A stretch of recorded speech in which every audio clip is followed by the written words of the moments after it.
This week on Canada in the Rough, we're big game hunting in Alberta. Alberta is home to a number of big game animals, from sheep and elk to moose and whitetails. And this week, Paul Beasley is headed to the Western Province to go after whitetails and moose. First, Paul will be hunting for moose with good friends Randy and Spatsy of the popular Hunt Mania sportsman shows. They'll be covering a lot of ground looking for a bull to fill the freezer.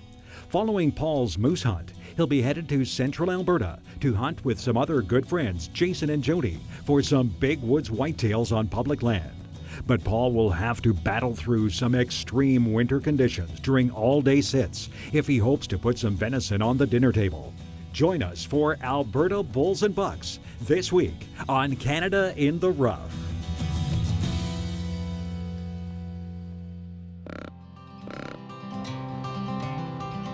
After Paul touched down in Alberta and collected his bags, he started the next morning with a hearty breakfast before the first day of the hunt. Paul and the guys worked hard and they covered a lot of ground, and they did have a few moose encounters, but they could only find cows and calves and the odd small bull. With the temperatures dropping on day 2, they were hit with some wet snow, which made it hard to find any moose, as they seemed to be taking cover in the thick bush despite their best efforts. With a cold front rolling in, Paul and his hosts begin their last day of the hunt. Well, we've seen quite a change in temperature from what, +5, 6 the first day. We had cold, windy, snowy yesterday, and now we've got like -15, 16. It is, and it's going to be cold. What's it going to do to us?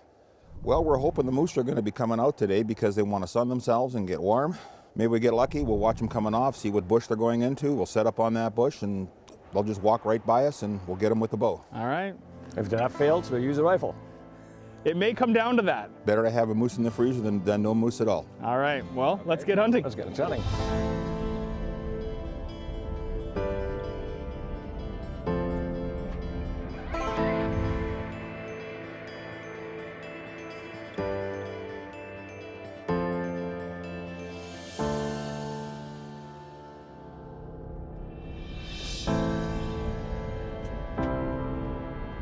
What's that up on that hill?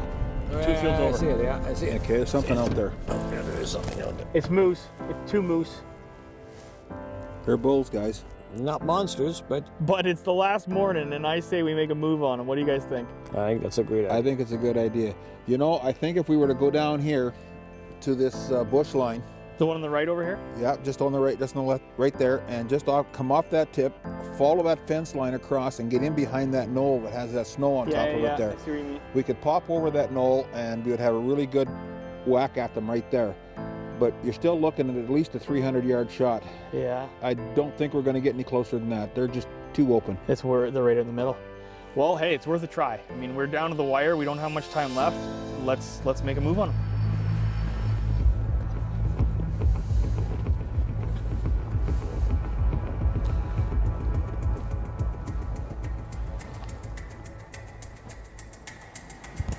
You want to continue up to the top of this hill and sit on this fence line then? Yeah, if they start to move, we'll have an idea. Yeah. I mean, they've been there from the time we spotted them. They've been there now for what, 40 minutes? 40 minutes they haven't moved. I've seen them stand for 9 hours in one spot. No, they could. I mean, hey, they could bed right there too. Yeah. So yeah, let's just take it real slow.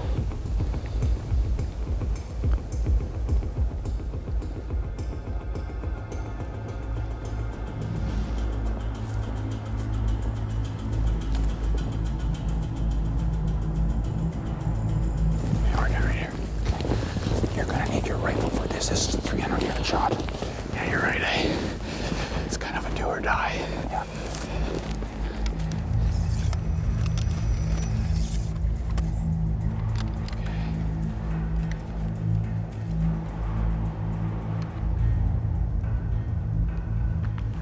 They're looking right at us. Here we go.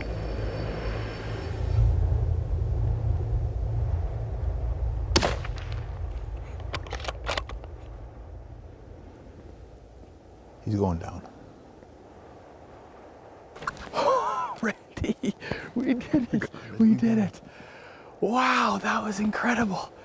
There goes the other bow running. There, he's still going. Wow. Paul, that was a heck of a shot. That was thank 300, you. 350 yards, you know. Yes. Let's give Spatsy a call, have him bring the truck around, and he can come up and have a look with us. No, as well. good idea. You know, He's a big part of this. He's going to want to see this for sure. Absolutely. All right, let me call him.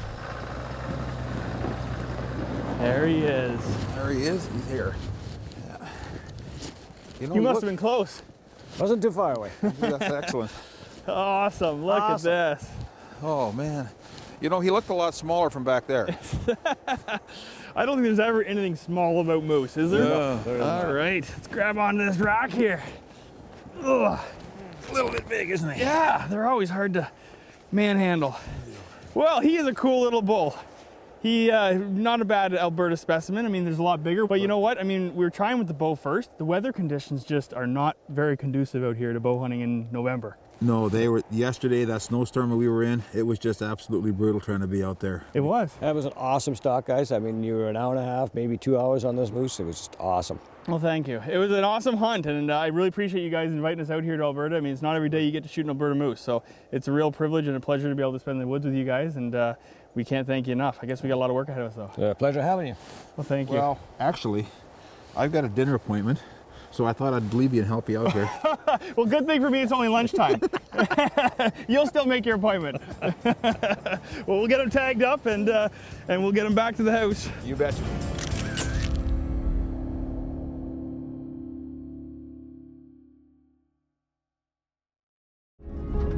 After Paul's successful moose hunt, he traveled to central Alberta to meet Jason Lenentine and Jody Kimball to start the whitetail portion of his Alberta adventure. Upon arrival, they checked some game cameras that Jason had set out and prepared for the next day's hunt. As the sun rose, Paul endured a long 5-hour sit with no deer sightings. The game cameras have shown the deer have been more active in the afternoon, so Paul stayed hopeful. Unfortunately, after another long 5 hours, no deer materialized.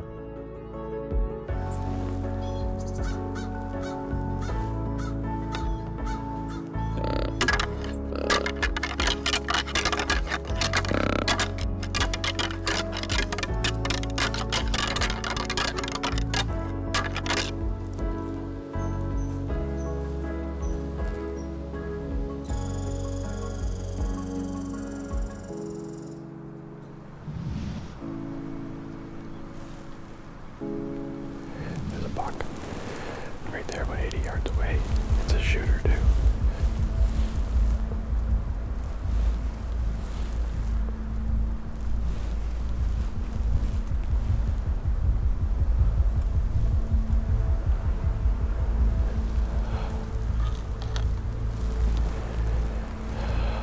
Oh, it's a beauty buck. Nice 10 point.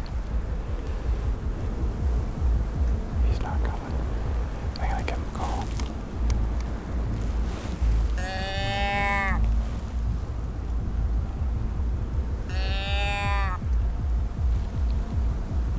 He hears it, but he's not that interested.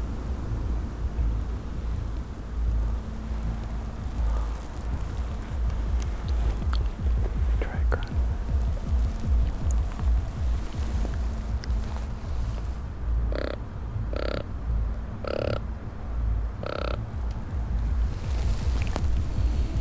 He's just on a mission.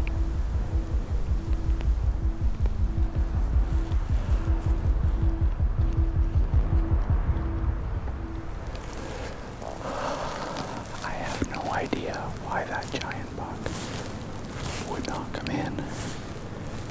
That is an absolute smasher.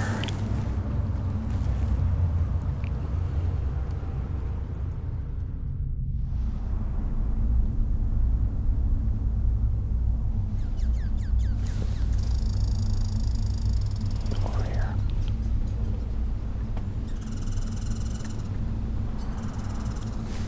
It's a buck. He's just skirting the edge. Going behind us. I don't think the camera's gonna be able to see it. It's that same buck. It's that big guy from last night.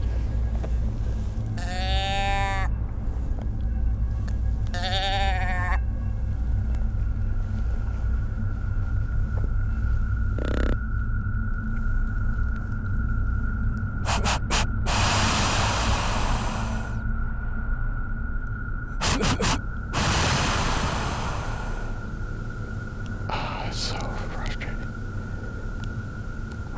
able to take the shot, you're not gonna be able to see it.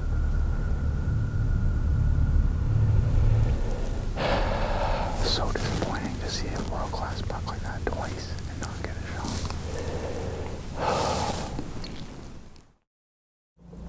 With a temperature at 24 degrees Celsius below zero and over 35 hours of sitting in the bitter cold already endured, Paul is reaching the end of his hunt, and the forecast is calling for the weather to drop another 10 degrees. It's been snowing so hard that not only is Paul completely covered in snow himself, but the tree branches around him are being weighed down so much that it's reducing his visibility and blocking a number of his shooting lanes.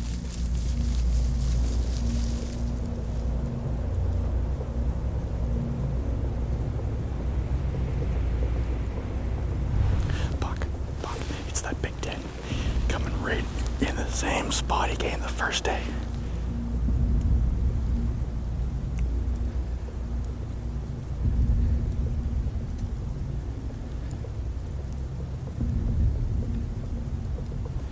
He's gonna come in bow range. Oh, don't get in. He's about to go, he's about to go.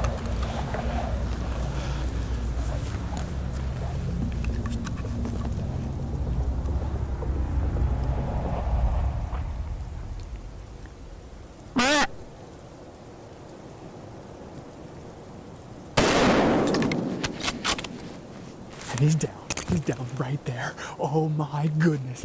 That was unbelievable.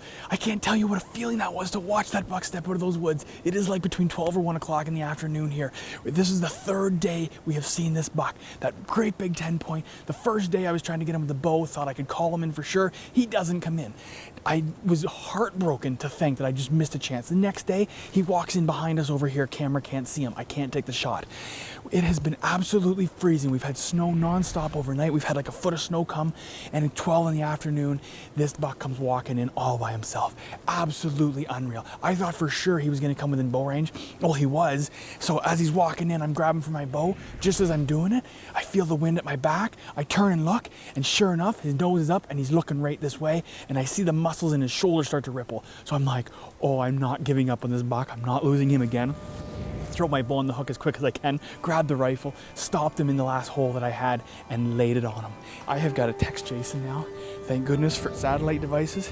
I got to text him, let him know it's down, and he can come pick us up. Whew, unbelievable. I thought you'd never get here. Sorry about that. What happened? Remember how I said I like to get stuck? Yes. We're stuck. Oh, I don't like the sound of that. What did you do? I planted us. Just a little bit. What happened? Off the road? Yeah. He shot a doe. And she shot a doe. How did you do that? You were texting me. You didn't tell me anything about that. No, I left that out. Well, congratulations.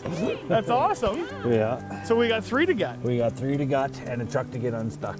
Oh, we got a long day ahead of us. Yeah. Well, this guy didn't make it very far, so the blood trail's real short on this guy. Where is he? Come check him out. All right. Check that out. His antlers are caught up in that tree. Oh, there he is. That is crazy. Look at that. Here, Jody, you mind holding my rifle? Thank you. You know, grab onto there. Let's pull him off here. All right. Oh, whoa. He's tight, eh? That's Look awesome. at that. Look at that. Unreal. Let's reposition him here. Pull him back here. Well, check this out. He busted off his brow tine, and I am sure if we go back and check out that footage, he had that 2 days ago. Yeah, I'm 100% sure. 100% sure he did. 100% sure In fact, he did. I will even be curious to see if he didn't have that walking into us, and maybe he busted off when he ran into that tree on his death run. Yeah. Crazy, eh? Well, what an experience. I gotta say, this has been a hunt of a lifetime for me. I mean, it has been a long, cold, hard one, but at the same time, to end it with a beautiful buck like this, I mean, we only had tomorrow to hunt, and the weather's supposed to get even nastier. Yeah. So Colder. I'm glad we ended it when we did. But again, I know how hard you work because I know big woods whitetails are about the hardest thing in the woods to hunt. Yeah. It's not like hunting the farmland where you can spot them from a mile away, you know, scout them from your truck and pattern them day after day. These are the kinds of things you have to put your time in, and I know you do that. So Yeah. it's not every day we get to share the woods with somebody as passionate about the whitetails as you are. So thank you very much for sharing this experience with me. Jody, thank you so much. And I gotta say, to shoot a big Alberta whitetail like this is truly a treat. He's got great big tall tines, you know, just an absolute beautiful buck. Broken brow, but that just adds some character, doesn't it? Character. It does. Yeah. Well, I can't thank you enough. We've got some work to do getting him out of here. Guess we'll get him tagged up and start packing. We're gonna get heated up dragging him though, aren't we? Yeah.